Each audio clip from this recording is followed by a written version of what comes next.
756 of the Thespian Conservatory of Fine Arts. Today I will be presenting to you a prompt book from the musical White Christmas, written by Friel. Thank you. So I would like to start off my presentation with the note from my director, just stating the theme of the book, or of the show. I'm sure you know of the movie White Christmas, the 1954 film. And the stage adaptation, we try to add as much nostalgia, as much feeling of the movie that we can possibly add to the stage production. And I think that was the biggest theme of our show, just trying to give that sense of that nice Christmas homey feeling to audiences. So, beginning with production information, I put together the cast and crew list in Photoshop after it came out. And all of the character breakdowns, all of their descriptions, what the character requires of the actor, from Bob Wallace, Phil Davis, Judy, Betty, to just ensemble members. And then I have the libretto sign-out sheet from all of our rehearsals and production meetings. Our very first, we had 5 different production meetings, all of which mainly talked about costumes, which I'll get to the costumes in a second. But we mainly talked about costumes as the show and rehearsals began. However, we got more in depth about the lighting and the sound and the scenic design and general management information. So yeah, there's all the production information. Then contact info. I put together the cast contact sheet and the technical contact sheet, and also the parent contact sheet for the cast and crew. We had a bunch of generous parents help out at rehearsals and shows, sending in with drinks and food and snacks for the cast. After that, I have all of our rehearsal schedules, starting from our very first rehearsal all the way through the running of the show. There's updated schedules in here, and there's also conflict calendars that was shared by the cast and crew. There's the tech list calendar for build days. We have conflict calendars from October to December. We didn't allow any cast or crew members to miss show week or tech week, obviously, as we had to work our hardest in those weeks. After this, we have our rehearsal reports. This started from the very first rehearsal of the read-through to the Thursday of show week, since we open on Friday. And these contained all of my notes, general information, management information, lighting, scenic, hair and costume makeup. Some days there were definitely a lot of notes for some things and then no notes for others, so they vary from the rehearsal.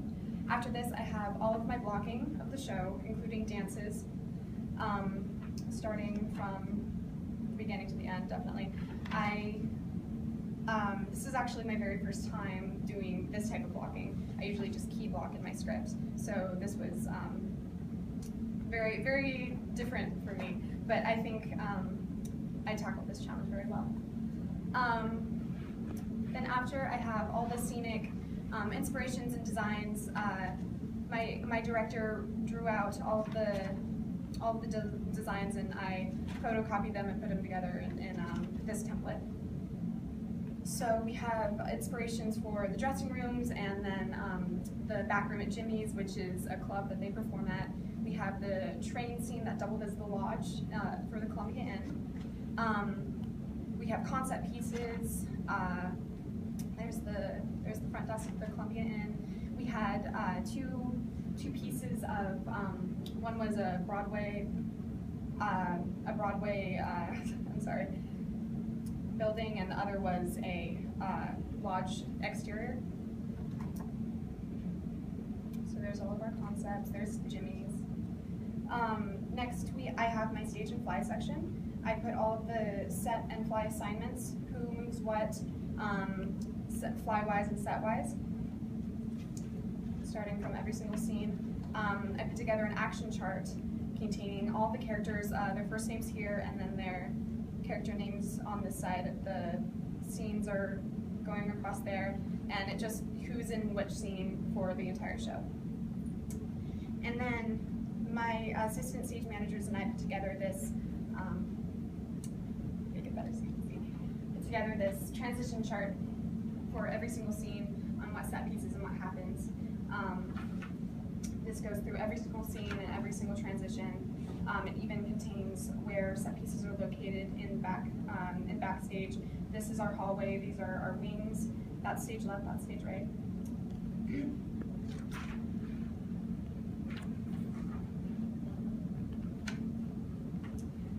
Next, I have my sound section, and I work together with my sound manager, who helped me write out all of the different cues and their titles. This is just a list of them. I wrote in the actual when they go inside my script. Here are the mic pack assignments, the actor, the character, and then their number. The mic list, all who are getting a mic. And then a dialogue plot that just, it's essentially like the action plot, except whoever's mic needs to be on when they're speaking. Next, I have my lighting section, and just like for the sound, I put all of the lighting cues in order.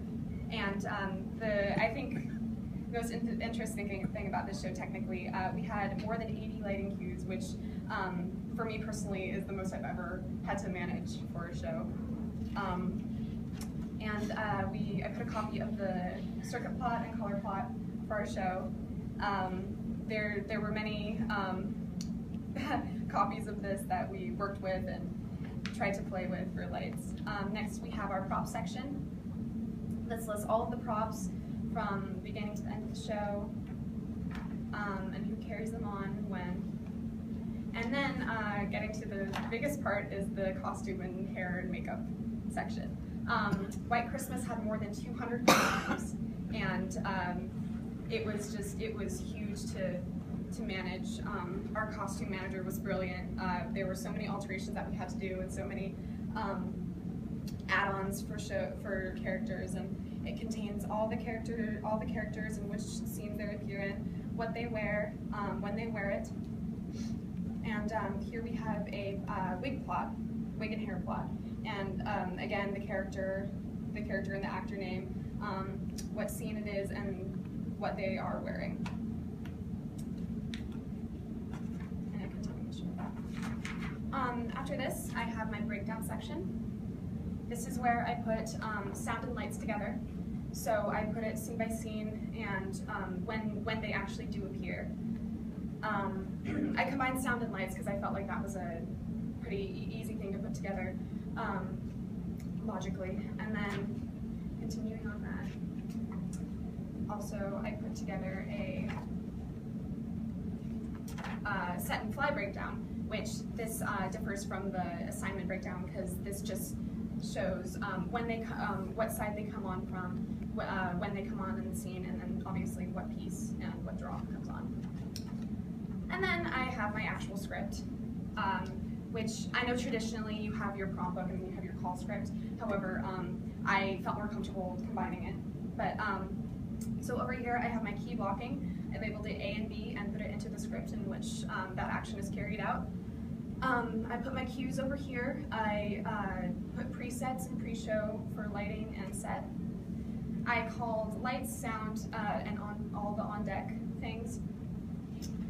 And I put the cues on this side to make it more organized. Things got a little bit crazy sometimes. So yeah. And yeah, this show just holds a really special place in my heart. This was the inaugural show of the conservatory at Faith Lutheran, and so it was such a blessing to work on this show and work with all the people on it. And yeah, that is my prompt book.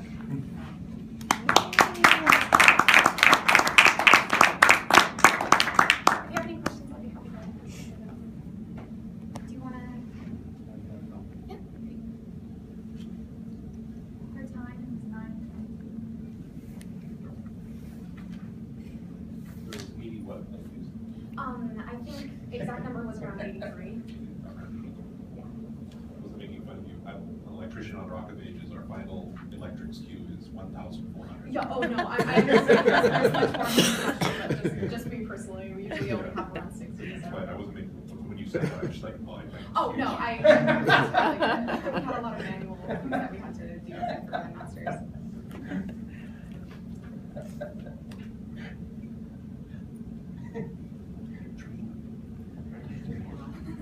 One can dream. Admittedly, it's not actually 1,400. I think there's only like 960 something. It's a small church.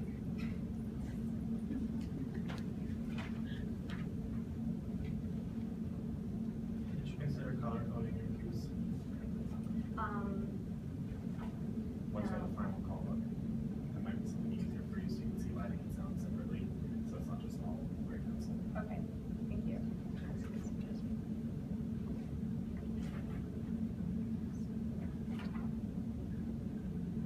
So did your sound person stay on headset the whole time?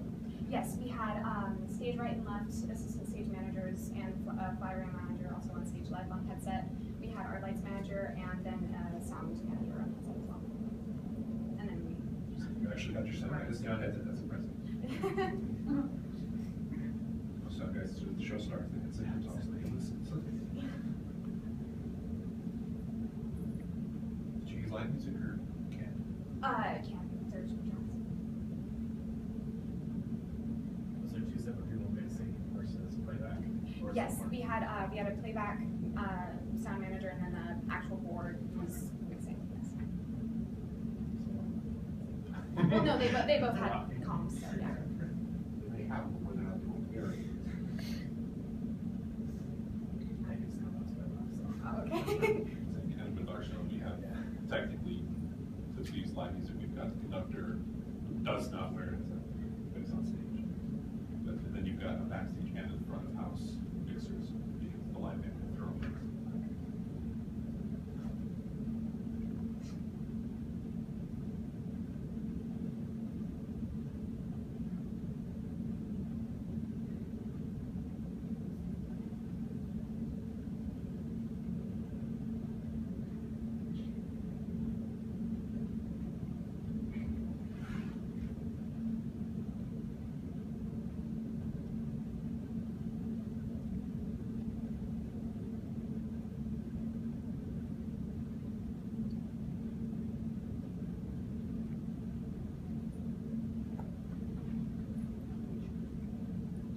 Sorry, the first time I looked at this form, I'm like, how would I know that? I got more than the minimum. The minimum. Are the lights on? That's the minimum. Where's it going? Sorry. They're critiquing their forms. Whoop.